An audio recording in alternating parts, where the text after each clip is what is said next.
안녕하세요, 여러분. 한국 스포츠에 오신 것을 환영합니다. 페퍼저축은행, 초반 돌풍의 주인공이던 이 팀이 어느새 리그 최악의 분위기로 떨어지고 말았습니다. 1라운드에서만 4승을 거두며 상위권을 위협하던 그 팀이 몇 경기 만에 4연패에 빠지며 팀 전체 분위기가 완전히 가라앉은 겁니다. 경기 내용도, 결과도, 선수들의 표정도 초반에 그 자신감 넘치던 모습과는 전혀 달랐죠. 그리고 결국 경기 후 인터뷰에서 장소연 감독은 그동안 참고 있던 말을 터뜨리고 말았습니다. 세터가 딜레마예요. 누구를 써도 장단점이 있어요. 우리는 초반부터 준비가 안 돼 있었어요. 서브조차 제대로 되지 않았어요. 전체적으로 자신감이 떨어졌습니다. 감독의 말 하나하나를 곱씹어보면 지금 페퍼저축은행이 어떤 상태인지 아주 명확하게 드러납니다. 이건 단순한 연패가 아니라 팀 시스템 자체가 흔들리는 전형적인 붕괴 패턴입니다.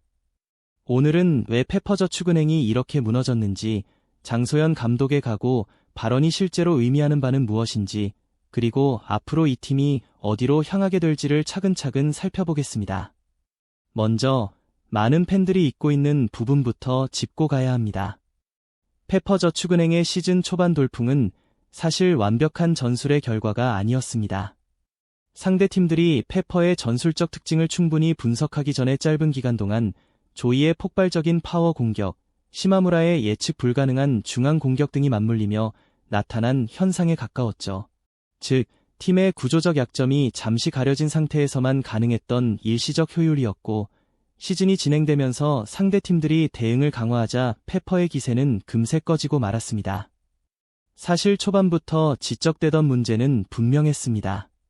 세터 운용 불안, 리시브 불안정, 조이에 대한 과도한 공격 의존, 그리고 아웃사이드 히터 조합의 불균형까지.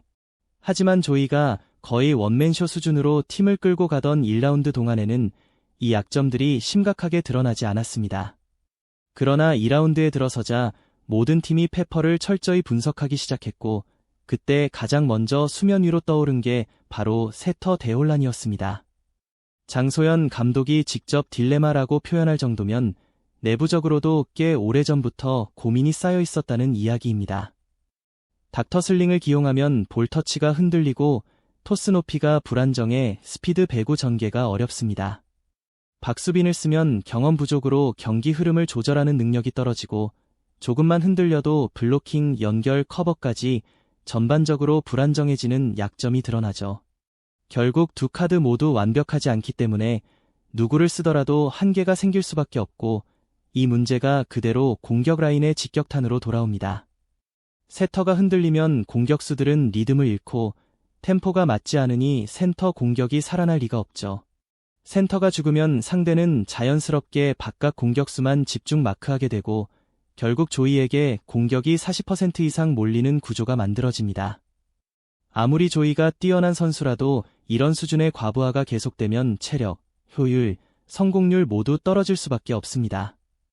문제는 세터의 불안이 결국 리시브 라인 전체의 흔들림으로 이어진다는 점입니다. 이번 GS전에서도 페퍼의 리시브 정확도는 고작 20%에 불과했습니다. 리시브가 안 되면 공격 옵션이 사라지고, 그러면 세터가 다시 흔들리고, 세터가 흔들리면 공격수들이 무너지고, 그 불안이 다시 리시브로 돌아오는 완벽한 악순환이 계속되는 상황입니다. 특히 박정아와 박은선은 팀 내에서 공격력이 있는 선수들이라 동시에 기용되지만 이 둘이 함께 들어가는 순간 리시브 불안이 심각해지는 구조적 문제가 존재합니다. 고예림 역시 수비형으로 넣기엔 공격이 약하고 공격형으로 쓰기엔 마무리 능력이 아쉬운 애매한 포지션에 놓여 있습니다. 결국 페퍼는 누굴 넣어도 한쪽이 무너지는 조합을 안고 있는 셈입니다. 공격을 강화하면 리시브가 깨지고 리시브를 안정시키면 공격이 약해지는 것, 이것이 지금 페퍼가 가진 가장 근본적이고 심각한 전술적 딜레마입니다. 그리고 그 딜레마의 중심에는 박정아가 서 있습니다. 연봉 7억 7,500만 원, 팀 내 최고 연봉자이자 전 국가대표, 그리고 최대어 FA였던 박정아는 현재 팀 내에서 가장 많은 비판을 받고 있는 선수이기도 합니다. 이번 경기에서도 박정아는 2세트 중반까지 공격 성공률이 10%에 그쳤습니다. 강력한 공격 옵션으로 기대받던 선수에게서는 쉽게 나오기 힘든 수치입니다. 게다가 박정아가 흔들리기 시작하면 리시브는 더 흔들리고, 리시브가 무너지면 연결이 꼬이고, 그 연결 실패는 다시 박정아의 자신감을 떨어뜨리는 또 하나의 악순환으로 이어집니다. 여기에 최근 SNS 게시물 삭제 논란까지 겹치면서 팬들의 우려는 더욱 커지고 있습니다. 박정아는 지금 페퍼 내부 구조적 문제를 가장 상징적으로 드러내는 인물이자 반드시 해결해야 할 핵심 과제이기도 합니다. 장소연 감독의 발언이 더해지면서 상황은 훨씬 더 선명해졌습니다. 경기를 분석하던 감독은 세터 문제, 리시브 문제, 준비 부족, 서브로 공격을 못한 점, 자신감 저하 같은 표현을 반복했죠. 이건 특정 포지션의 문제가 아니라 팀 전체 시스템이 흔들리고 있다는 선언입니다.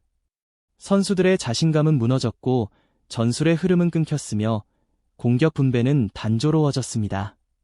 벤치에서 꺼낼 수 있는 전술 카드도 제한적입니다. 특히 상대팀들이 페퍼의 약점을 완전히 파악한 현재 초반처럼 쉽게 점수를 내는 장면은 더 이상 나오지 않습니다.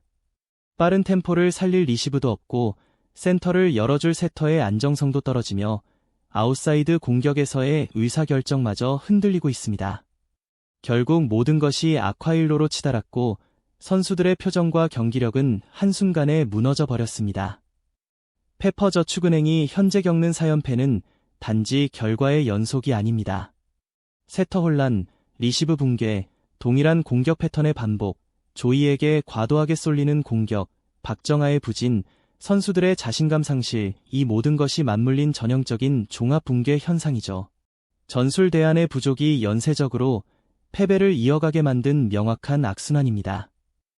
이런 상황에서 장소연 감독의 각오 발언은 사실상 팀 재정비 수준의 대책이 필요하다는 메시지입니다. 여기만 고치면 된다, 수준의 문제가 아니라 팀 전체를 다시 정렬해야 할 때라는 의미예요. 그렇다고 해서 완전히 끝난 건 아닙니다. 시즌은 길고 페퍼가 반등할 가능성도 충분히 있습니다. 조이는 언제든 폭발할 수 있는 선수고 시마무라는 센터 역할을 꾸준히 소화해왔습니다. 고예림도 최근 컨디션이 나쁘지 않고 박은서 역시 공격에서 발전 가능성을 보여주고 있습니다. 문제는 이 재료들을 어떻게 묶어 팀으로 완성하느냐입니다. 결국 답은 두 가지 핵심 과제에 달려 있습니다. 하나는 세터 문제를 해결하는 것, 다른 하나는 리시브를 안정시키는 것. 이 두 가지가 해결될 때까지 페퍼의 연패는 언제든 이어질 수 있습니다. 반대로 이 두 축이 회복되기 시작하면 페퍼는 다시 위협적인 팀으로 돌아올 수 있습니다. 다만 지금의 과정은 쉽지 않아 보입니다. 페퍼저축은행은 지금 중요한 갈림길에 서 있습니다. 더 깊이 추락할 것인지 아니면 반등할 기회를 잡을 것인지가 걸린 순간입니다. 장소연 감독의 최근 발언은 단순한 불만 표출이 아니라 팀에 필요한 변화를 인정하는 첫걸음입니다. 앞으로의 선택에 따라 이 팀의 시즌 전체가 완전히 달라질 수 있습니다. 페퍼가 다시 일어설지 아니면 더 깊은 수렁에 빠질지는 이제 남은 경기들, 세트 하나하나, 그리고 그 순간순간의 선택에 달려 있습니다. 여러분은 지금 페퍼의 문제를 어디에서 가장 크게 보고 계신가요? 아래 댓글로 의견 남겨주세요. 이 영상이 도움이 되셨다면 구독과 좋아요, 알림 설정 부탁드립니다. 더 빠르고 깊이 있는 분석으로 보답하겠습니다.